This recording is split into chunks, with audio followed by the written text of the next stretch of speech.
Bonjour à tous, j'espère que vous allez bien. Alors aujourd'hui on se retrouve pour l'essai du tout nouveau Renault Captur.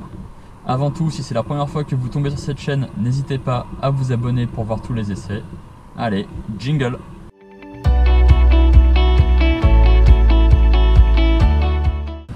Renault a complètement changé le véhicule, comme vous pouvez le voir. Alors certes, la proportion générale est peut-être encore là, même si celui-ci fait 11 cm de plus en longueur que le précédent, avec 2 cm sur l'empattement. Mais voilà, à part le volume global, tout le reste a changé. On a une ligne beaucoup plus racée, beaucoup plus stylée, moins rondouillarde que celle qu'il y avait sur la première version. Là, on a quelque chose de vraiment très stylé, je trouve. Alors, à savoir que sur ce modèle précisément, on est sur une finition intense. Donc, c'est une des finitions les plus élevées chez Renault. C'est pas la plus haute c'est la initiale. Mais intense, on est quand même bien. C'est l'avant-dernière finition. Donc, on verra qu'il y a quelques détails, voilà, sur les chromes, et puis on verra aussi à l'intérieur qui sont dus à cette finition-là. Allez, une fois n'est pas coutume, on va commencer par une revue de l'arrière du véhicule. L'arrière, moi, c'est clairement la partie que je préfère sur cette nouvelle version du Renault Captur. Alors pourquoi? Déjà, je trouve qu'il y a un design global vraiment très sympa. Regardez le toit là, qui vient tomber avec un petit écart là au niveau des feux. Hop, ça donne un aspect vraiment carré, très statutaire du véhicule. J'aime beaucoup. J'aime beaucoup aussi les feux, le design des feux. On est plus sur quelque chose d'hyper simple. On a vraiment des feux ultra design avec ces C là. C'est vraiment très sympa. Ça rappelle un peu la forme des feux qu'il y a à l'avant. On verra avec le design LED à l'avant. On a ce gros ski gris là en bas pour l'aspect un peu baroudeur. Voilà, SUV, on est sur un SUV urbain, mais il y a un petit rappel baroudeur. Un joli pot ici avec une finition chromée, toujours très sympathique. Des chromes aussi ici, au niveau des angles du pare-choc, donc très sympa. On voit évidemment tous les capteurs pour l'aide au stationnement. Et puis si on remonte, on voit la caméra de recul intégrée correctement dans le gros logo Renault, avec le beau sigle Captur juste en dessous.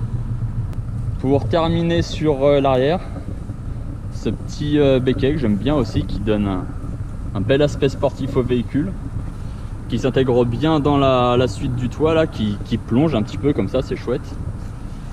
Et sur cette finition là aussi, une antenne requin. Sur le côté, eh ben, une ligne, comme je disais, vraiment très dynamique. On n'a plus cet aspect, voilà, rond de la V1. On voit une fuite de toit très claire au-dessus là. Les vitres arrière aussi qui ont une super ligne, qui finissent bien là, bien découpées à la fin. C'est chouette. Alors c'est joli. Bon, sur la conduite, ça joue un petit peu sur la visibilité, j'ai trouvé moi. À l'arrière, on a une lunette qui est quand même assez étroite. Bon, ça gêne pas forcément, mais on a moins de visibilité peut-être que sur un véhicule qui n'a pas cette forme de toit là. Ici, on a des belles jantes 18 pouces, elles sont vraiment chouettes. Ça fait quand même des grosses roues. Moi, quand j'ai vu le véhicule arriver, j'ai cru que c'était même plus gros que 18 pouces, pour être honnête. Mais en fait, c'est le design des jantes qui est vraiment sympa et qui donne cet aspect massif aux roues. Sur les côtés, toujours un petit peu de chrome, on le voit un peu partout, ici juste en dessous des fenêtres et puis sous les portes là, comme on peut le voir.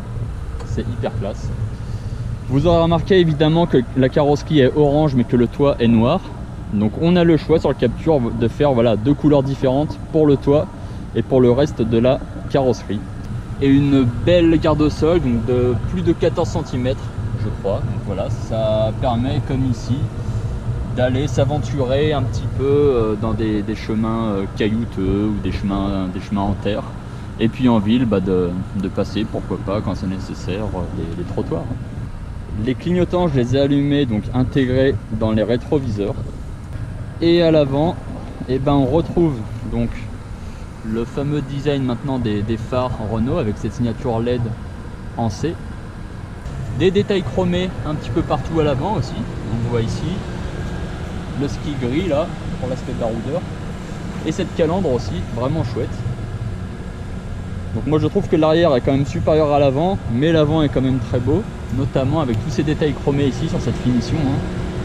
C'est toute la largeur de la calandre, Le gros Renault logo, ça maintenant c'est la tendance, voilà, c'est acté sur tous les véhicules, il y a des gros logos comme ça.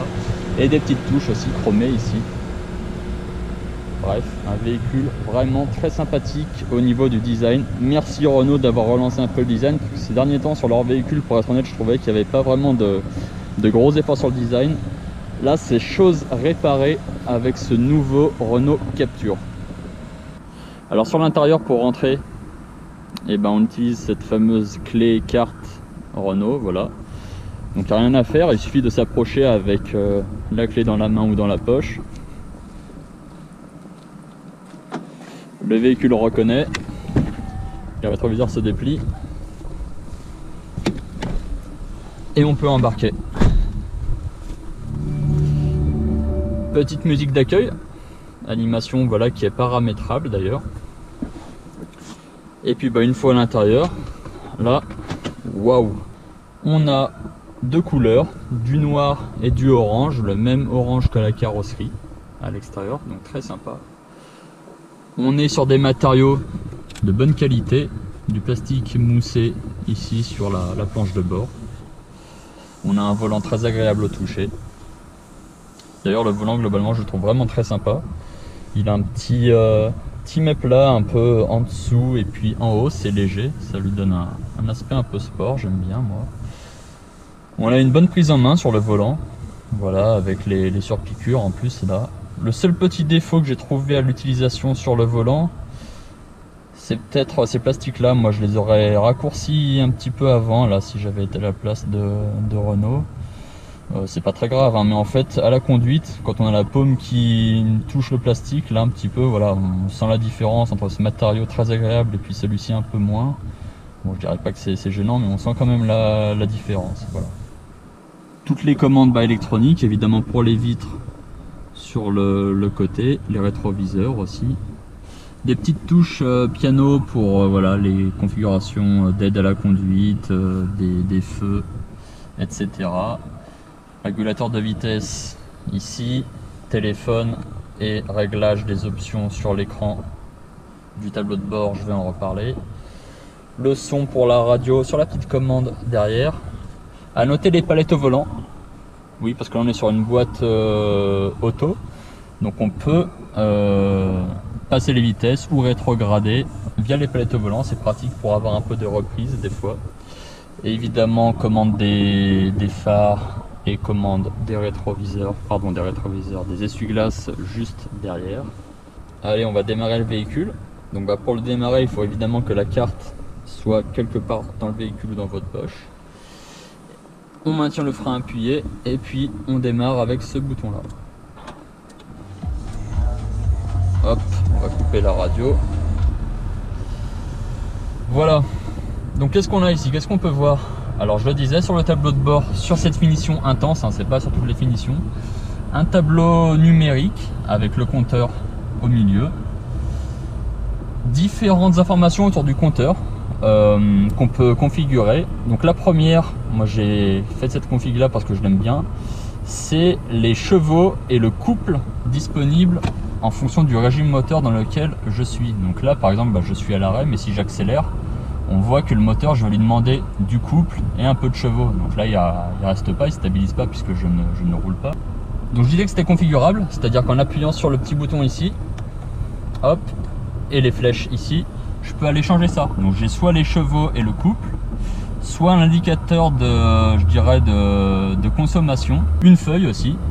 Donc là elle bouge pas parce que je n'avance pas, mais la feuille va changer de taille en fait. La feuille qu'on voit ici, elle va s'agrandir ou réduire en fonction de l'accélération. Bon, là on a des stats, voilà, sur la vitesse moyenne, etc., les kilomètres parcourus, la consommation. J'appuie à nouveau là, je me déplace de ce côté là du cadran.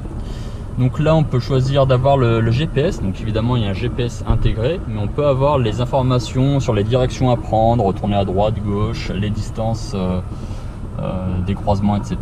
ici. Donc c'est ce que j'avais configuré, mais on peut aller voir ce qu'il y a d'autre. Il y a la radio en cours, voilà, on peut afficher la radio en cours, et c'est tout, ou rien. Ou pardon, la boussole, il y a la boussole avec le nord indiqué, voilà. Et puis sur l'écran on voit aussi la limitation de vitesse en cours. Donc là je suis sur une route à 80 km/h. Voilà, sympa le petit rappel. Allez, on part un peu au centre. Donc au centre, déjà, avant de parler de l'écran tactile, regardez un peu ça là. J'aime beaucoup. On a le levier de vitesse ici, donc boîte auto, avec un étage en dessous là. Un étage qui accroche avec un plastique grip sur lequel on peut poser un téléphone. Ici aussi d'ailleurs. À savoir qu'on a la recharge par énergie à induction hein, pour les smartphones sur ce véhicule là, sur cette finition là. On a aussi des ports USB, une petite prise jack. Juste au-dessus, donc les boutons pour configurer la clim, la vitesse, la température, l'endroit, le recyclage d'air, etc. Les warnings, le start-stop que je désactive moi souvent, voilà, donc toujours avec les petites touches piano ici. Et donc au-dessus, hop, avec le soleil dans les yeux, cet écran tactile. Donc écran en position verticale, hyper simple d'utilisation. Il est légèrement tourné vers le conducteur, donc c'est pratique. Et puis là, on a un maximum de configurations et d'options disponibles. On va les parcourir rapidement. La navigation, évidemment, tout le monde connaît, un GPS. Avec la vue 3D des bâtiments, quand même, c'est assez bien foutu, j'ai trouvé ça, l'utilisation. Le choix de la radio. Musique, donc là j'ai rien connecté, mais quand on connecte un téléphone en Bluetooth, on peut évidemment lire ses playlists sur l'écran. Téléphone, je ne vais pas connecter non plus, mais on peut passer des coups de téléphone, etc. sur la console. Application. Alors ça c'est parce que le véhicule accepte la plupart des smartphones, hein, donc Apple et Android, et vous pouvez retrouver des applications sur l'écran ici en fait. Voilà. Info véhicule, donc driving echo, voilà quelques stats sur comment on a conduit, est-ce qu'on a été assez écologique, économique, économique je crois on peut dire maintenant, sur la conduite, performance d'accélération. Donc là on voit que j'ai accéléré peut-être un peu fort à certains moments pour les essais, donc je suis pas au top. J'ai bien anticipé, c'est bien, j'ai presque mes 5 étoiles. J'ai un score général de 66%, bon voilà. Bref, des petites infos assez sympathiques. Et puis je viens de voir, j'avais pas fait attention à ça, des conseils ici. Bon, ne laissez pas tant les moteurs ralentis, ce que je suis en train de faire pour faire la vidéo, et puis j'ai coupé bien sûr le start-stop. Voilà, en effet, il tourne au ralenti. Les réglages, ça j'avais pas mal aimé. Donc il y a tout ce qui est aide à la conduite. On peut configurer ici ce qu'on veut ou ce qu'on ne veut pas hein, sur l'aide à la conduite. Les aides au parking, ça je suis pas trop allé voir encore. D'accord, donc il y a des paramétrages à faire sur la caméra par exemple. Ah ok, c'est sur la luminosité de la caméra, les couleurs, etc. La déformation quand on tourne le volant, on ou pas. Ok, intéressant, très bien. Ben voilà, je découvre en même temps. Multisense, ça j'étais allé voir, donc c'est pour configurer les modes de conduite du véhicule notamment, donc Sport, Eco, MySense. Et en plus, on a des petites choses à configurer assez sympathiques comme l'éclairage intérieur. Donc ça, j'en ai pas encore parlé. Mais ici, par exemple, vous pouvez configurer les éclairages, notamment le long des portes, selon différentes couleurs. Donc là, c'est en gris. On va essayer de voir un petit peu, on le voit ici, voilà. On voit un petit peu le trait gris. Bon là, il fait jour, on le voit pas trop. Mais on peut changer la couleur de tout ça, donc c'est assez appréciable en fait. La direction. Voilà, donc confort, régular. Alors régular, moi je la trouve un petit peu souple, un petit peu trop souple la direction. Donc d'ailleurs je vais essayer de la mettre en sport. Hop, je vais essayer un changement, je ne l'ai pas encore essayé ça. Bref, voilà, pas mal de petites configurations comme ça. C'est plutôt bien fait, assez ludique. Bon, moteur on peut rien faire, on peut pas rajouter des chevaux. Dommage. Bref, beaucoup de configurations, de personnalisation possibles sur ce véhicule-là, vous l'aurez compris. Et alors moi j'aime bien, je suis un peu geek ou un peu voilà, technophile, donc j'aime bien ce genre de choses. Et c'est plutôt bien fait, c'est hyper intuitif, c'est bien expliqué, donc bravo Renault également sur ce point. Bon, à part ça, quoi de plus à l'avant? Et le rétroviseur avec le petit bouton SOS en cas de pépin ici, les éclairages, les petites LED ici qui éclairent assez bien. Sur les pare-soleil, là, on a un petit miroir qui est éclairé, hop, au-dessus, automatiquement. Bon, assez pratique pour les dames qui voudront se maquiller au volant ou plutôt à la place du passager, puisqu'on a la même chose, hein, faut être prudent. Et la petite boîte à gants ici, coulissante, enfin petite, pardon, elle est pas petite, elle est même plutôt grosse, hein, elle est très profonde, donc on peut en ranger des choses là. Un espace aussi, voilà, un vide-poche dans les portières, classique, mais assez volumineux, donc une fois de plus, on apprécie tous les petits rangements, tout ce qu'il y a dans ce nouveau véhicule. Voilà. Un accoudoir central ici, avec une chouette finition aussi. Un réglage des sièges manuel, donc bon, c'est pas gênant, hein. Et puis on peut incliner le dossier, avancer le siège évidemment, régler la hauteur du siège, et on peut régler le volant, hop, via la petite manette là, en hauteur et en profondeur. Voilà, donc ça c'est hyper bien pour trouver sa configuration de conduite idéale. Allez, on va couper le moteur pour augmenter le score éco, et puis on va passer à l'arrière. Je vais vous faire visiter l'arrière. Hop.